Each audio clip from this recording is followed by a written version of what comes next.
So we're recording some conversations here about how we're in this COVID-19 crisis right now and what it's bringing up around xenophobia and how we respond to it, and even personal experiences around this, and any offerings that we can make in regard to mental health and how we care, how we have compassion for each other as a function of mental health. And we're all speaking from the program at Pacifica, that's a specialization in integrative therapy and healing practices. And maybe each person, you can introduce yourselves in this round. I introduced you in the last brief message we did.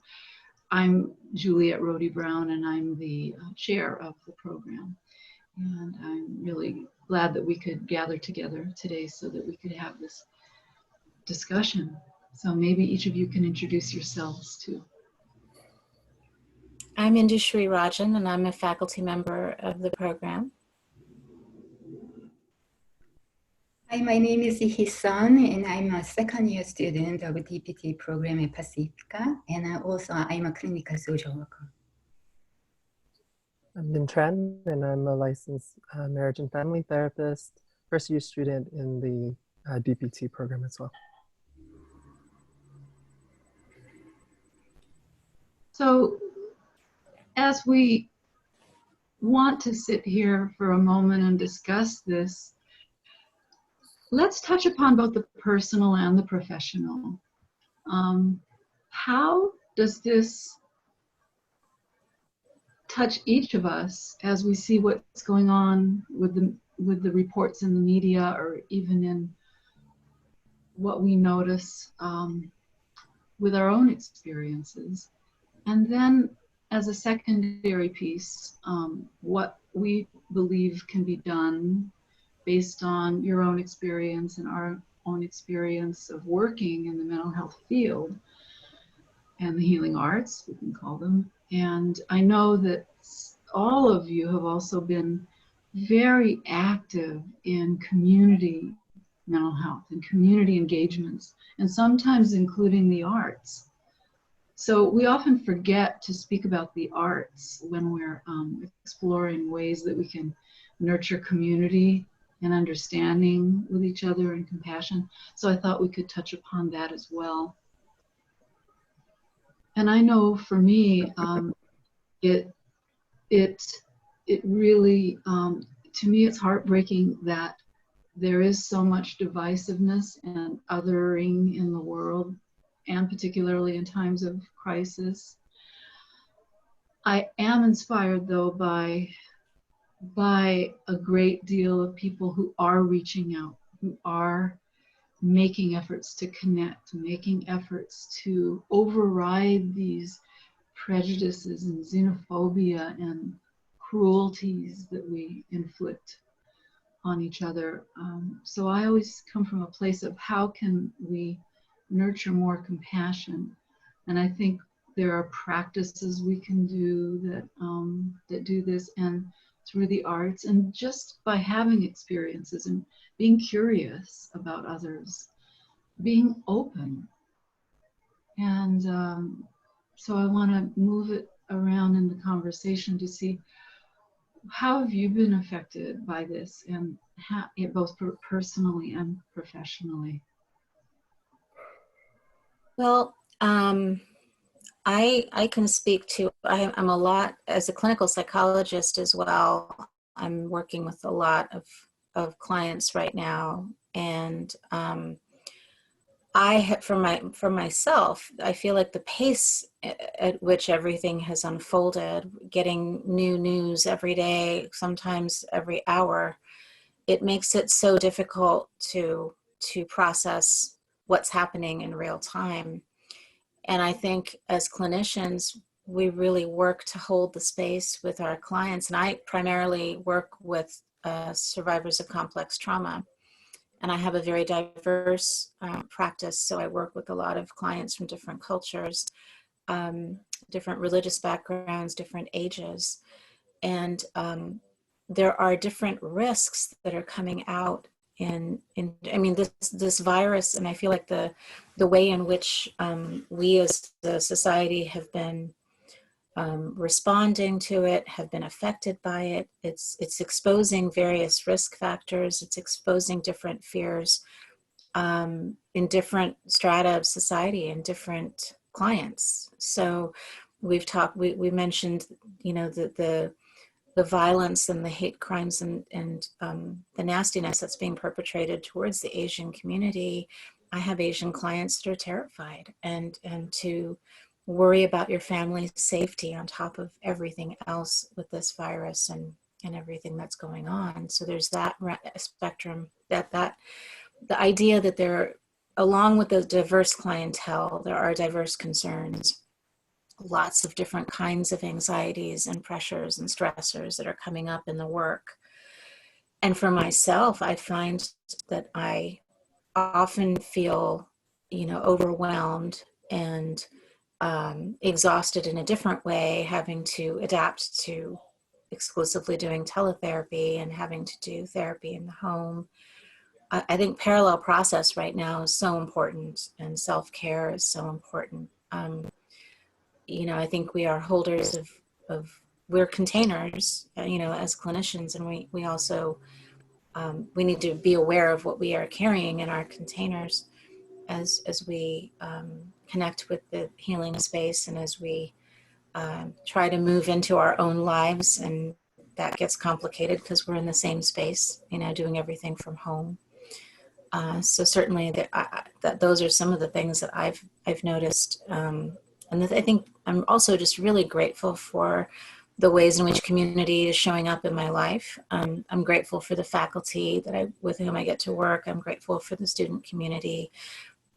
These are amazing people and have amazing perspectives, and who are all professionals, and sharing and asking questions, and, you know, finding a space to cry together, to encourage each other. I think it's such an important thing right now, because I think you know, we can get caught up in our work and forget how fragile we are beneath it.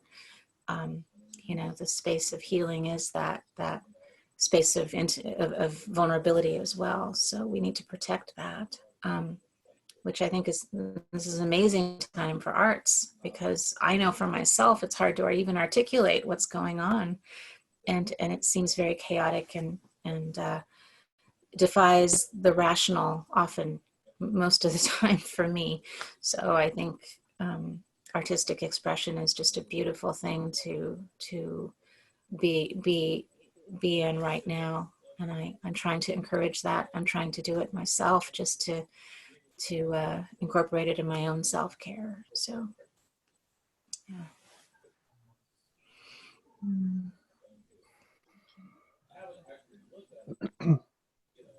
Well, I've been contemplating a lot on the idea of social artistry and being a social artist.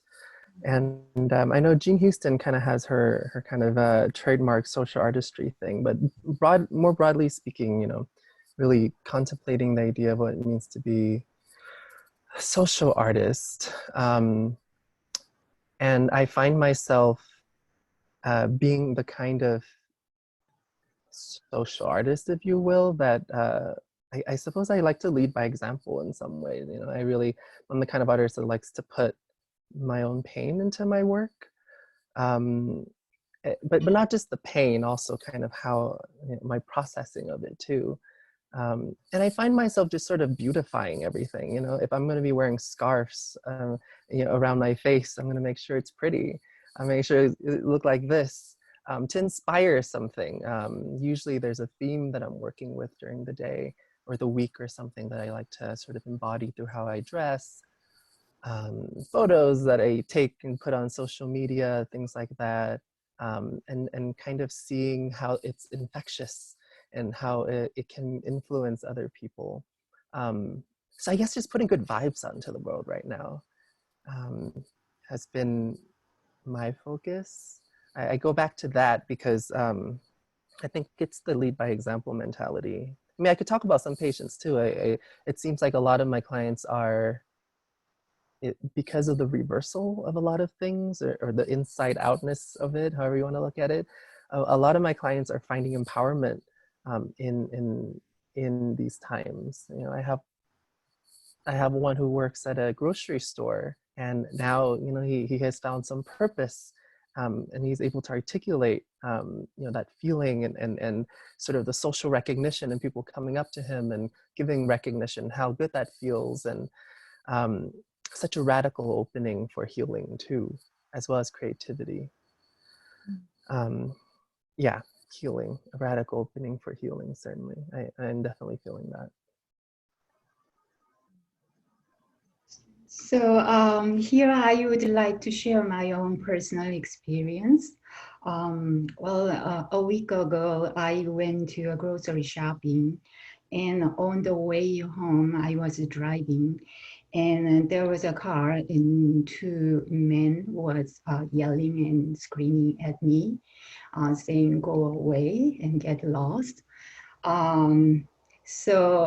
That moment, I was very surprised because usually I haven't had any this kind of confrontation in our community.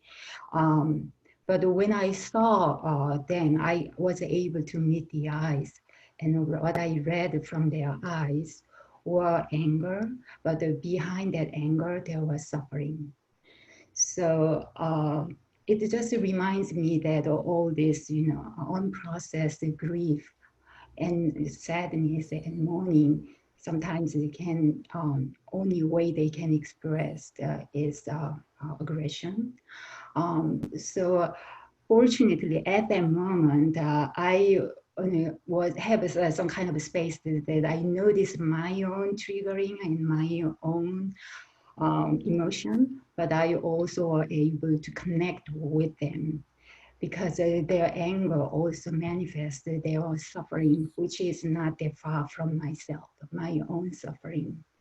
So hopefully, one way we can heal to each other and connect to each other, provide more safe space to mourn and grieve all this suffering that we are unexpectedly in this huge level.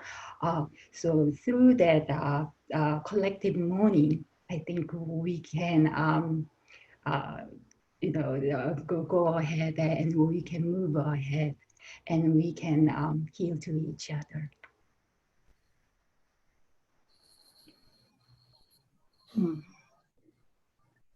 Wow, that was really moving. So powerful. It's so beautiful that you were able to stop and see. I think that's beautiful. We react, and I love that you saw them. I think that was a blissful moment, actually. So what happened to me can be a very negative, moment, but also it can be so much learning moment and healing moment at the same time. So I'm very grateful, actually. I was able to respond instead of react, what you just mentioned. Yes. I'm curious, Hae-sun, if this is something you've nurtured in yourself, or if this comes naturally to you, because it's quite advanced if we're speaking about wisdom and compassion in the world. And I'm just, I've known you, and to me it seems this comes naturally to you. I'm curious what your own feeling is about how you've nurtured this in yourself. Well, actually, I believe we all have a divine presence inside all of us. So if we say it's whether question is my nature, I think it's everybody's nature. Well, probably I was lucky enough. I have plenty of time to process, so to connect with the divine spirit inside of all the human being. But actually, personally, I also had to step through all the time. And during that process, I was so blessed and need someone who can support me and guide me. And also all this, supporting community, and especially while I'm here in Pacifica here, all these loving spirits, guiding lights, I was able to more deepen what I'm, walking the path. So I just want to, make sure that this is everybody's, we all have divine presence. That's who we are. We just, need to, some kind of support might be helpful to come out, but I think that's we all we are. And everybody makes me as who I am. Thank you. I think you exemplify in that example what we refer to as shadow, in depth psychology and Jungian terms, and how we work with those very fierce and powerful emotions that we all have as human beings. Mm-hmm. But it's what we do with them that makes all the difference, and the response versus the reactivity that we're speaking about here, and how these kinds of practices and attention to walking our talk will then nurture us into a place where we can be more inclined to respond rather than react. That was a great example of that. Thank you. Beautiful. And it's a reminder that we're all connected. Yeah, for sure. And that, thank you for that. It dropped me into a whole other level, just now hearing your story. And it's also the experience of the family member that I had mentioned. Somebody driving by, or actually it was a couple of people who drove by at two different points that, yelled things out of the car. So it's happening, certainly. And mentioning the shadow, Juliet, I've been thinking a lot about the persona, with this whole social artistry thing in my mind. And, a lot of people think that, with every persona, there's a shadow kind of point in the unconscious that gets constellated. And all these other theories. But I just been really kind of feeling into the healing potential of the persona.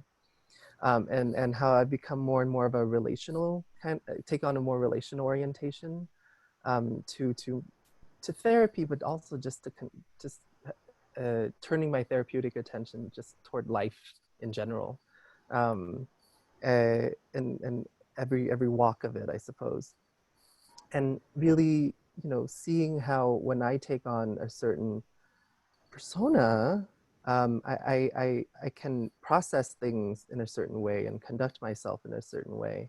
But the relationship that it has with the shadow, I think, is very important. But the embracing of the shadow piece, I may have some difficulty with personally. It's coming at it from all angles, and it's not hugging back sometimes.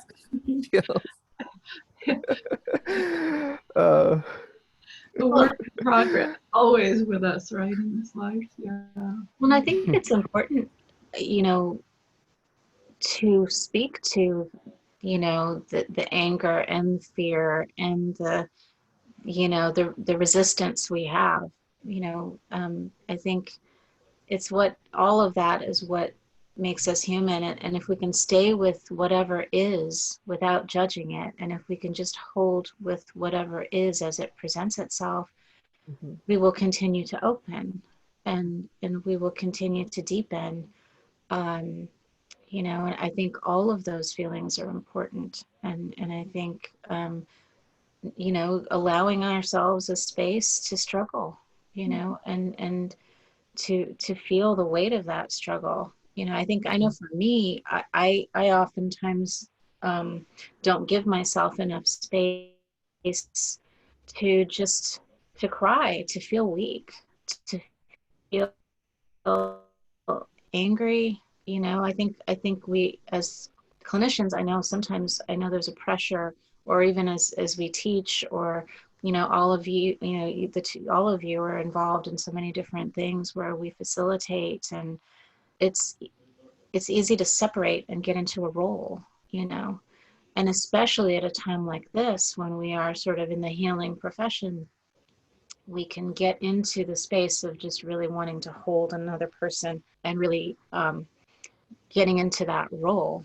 But I love that you said that you're resisting the shadow. It's so true. I mean, I think that's an important part of, you know, just honoring that is an important part of opening.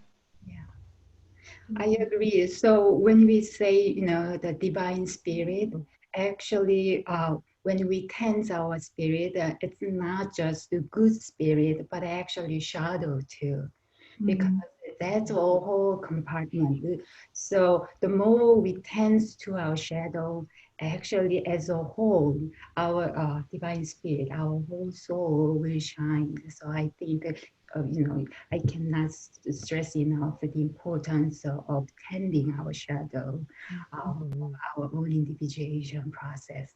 Um, yeah. Yeah. It's an act of faith sometimes. Absolutely. Yeah. I'm reminded of an image of Brahman, the Lord Brahma from Hinduism. You know, the term Maya is called illusion. It means illusion, but it's said that all of us, all of existence, all reality comes from Brahman's dream, and that dream is Maya. So, and in that dream, you have good and evil, you have dark and light, you have, you know, the whole spectrum of life and experience and death and pain and suffering and joy and all of it. So to be able to include all of it in this wonderful, really mosaic of being that is such a mystery. But here we are as human beings given a chance to hold this, work with it, be with it. I'm reminded, Hisan, of your grieving tree and your social, speaking of social art. Maybe you can share with whoever's going to be listening to this a little bit about what you've done in community around giving an opportunity for some of these difficult emotions, such as grieving. Yeah. So I have been working on the project called the Grieving Project. So it actually started 5-6 years ago when I was in New York City. I kind of felt that the people had a very few spaces in public spaces that they safely grieve and mourn. So I had a one-day intervention in the meatpacking district in New York City, which called the Grief Space, which kind of people can come and have their own personal space to grieve.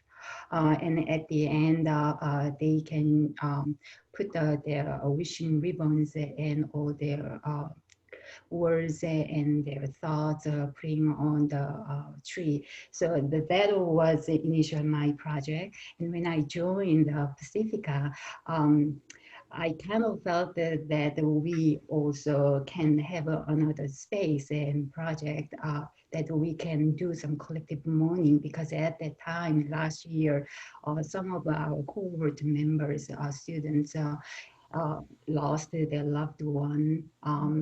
And then I kind of felt that we can do something all together. So Juliet supported me. So last year on the campus of Lambert, we did a grieving tree project actually for 3 days. So people can come and readily just sit there, and then they can have their own grieving time under the tree, which is mulberry tree, and which was a very sacred and nurturing tree. That's what I felt. So, and then after 3 days, and then after own individual process, and then they were given to a strip of mulberry paper, actually, which I happened to back to my home country in South Korea. And then I met a paper master who made this handmade paper with a traditional 500-year-old tradition. So I was able to get that paper. So that strip of mulberry paper, people wrote their, it's kind of their own letters to the people they lost or for themselves. So we all hung on the tree. And then on the last day, at the end of all 3 days, we had a closing ceremony. So we all gathered together, and then we collected the wishing notes so that we can commemorate our grief all together. So I kind of want to continue. I mean, as we are experiencing all this time of a crisis, or we feel that we need mourning process, like as a collective mourning as a community, because we are all experiencing all together. So that actually we know we are all for each other's, and that's a great healing that we can share. It was truly beautiful. Min, you weren't there yet, but industry, you were there, and I was there, and I was struck by, it was voluntary to do the closing ceremony. So many people showed up and sat under that tree sharing their grieving pieces and taking the paper back off the tree into the bowl of water. And there were many people through the weekend taking silent time. We put a screen up, and his son created a whole kind of little sanctuary there underneath the mulberry tree down on the lower campus. Quite a beautiful experience that people were very, very receptive to. It's just an example, isn't it, of what can be done in community. And in industry, you too, with some of the work you've done with human trafficking, among other things. But, It's I don't know beautiful. if I touch on that. It was such a beautiful ritual, and it was so powerful to see everyone just come and hold a space for loss and hold a space for grief and pain. And I think the power of ritual, and even in my work in complex trauma with trafficking survivors, with trafficking impacts so many different cultures and countries, and there are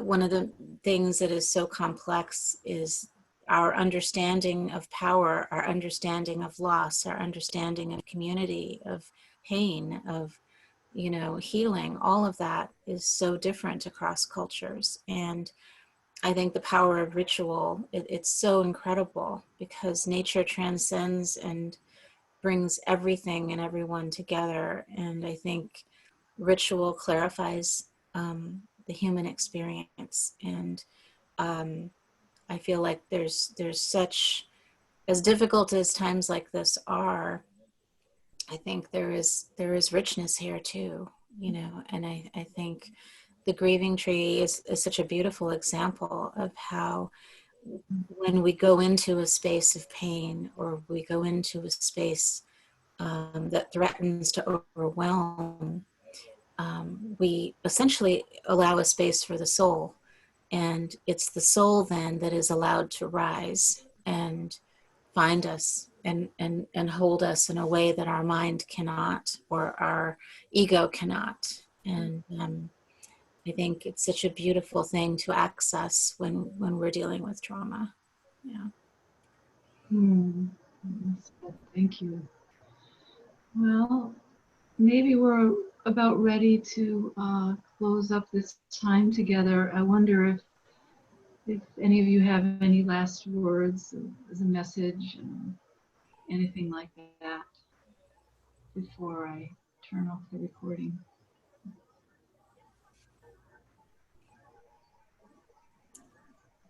I just love the image of his son. Again, I was just so struck with the way that you were able to stay.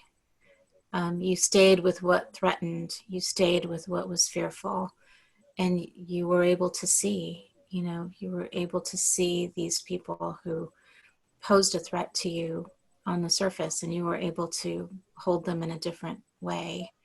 I believe that is just in whatever way we can do that for ourselves and do that for each other. I really love, that's the image I'm going to be taking with me. So thank you for sharing that. And thank you, Min, for also sharing about your family and about what all you've been facing. And I love that idea of compassion and courage, being in relationship. I think that's so true in a time like this. So I'm so glad to have invited the three of you to join me today for this. I've been impressed by each of you and how you show up in the world, how you kind of exemplify why we are at a place. I can use Pacifica, but it's kind of a hub for exploring the depths of what it is to be human and with each other and in the pluralistic ways of knowing and being. And I think each of you have really shown up in such a beautiful and deep and honest way. And I also, I think I'm leaving with that same image of, because it's such a great example, Isan, of what you offered us, of these concepts when they're in motion, when they're actually manifesting in the world. So thank you for that. Thank you, all of you. thank you. I'm grateful for all of you. Yeah. Thank you. Thank you, Juliet. Thank you for bringing us together and for having this idea. I'm so grateful to have you leading us, because you embody compassion, and I can't think of a better person to facilitate right now. So thank you. Thank you. Yeah. Such a wonderful balance of yin and yang. And I've loved the kind of personal pedagogical style, infusing both theory, but also kind of the person of the healer, and showing, inviting the person of the healer in all of us to show up. So thank you for your leadership. Yes. You're welcome. Be well, everyone. Bye. Yep. Bye. Take care. Have a good week.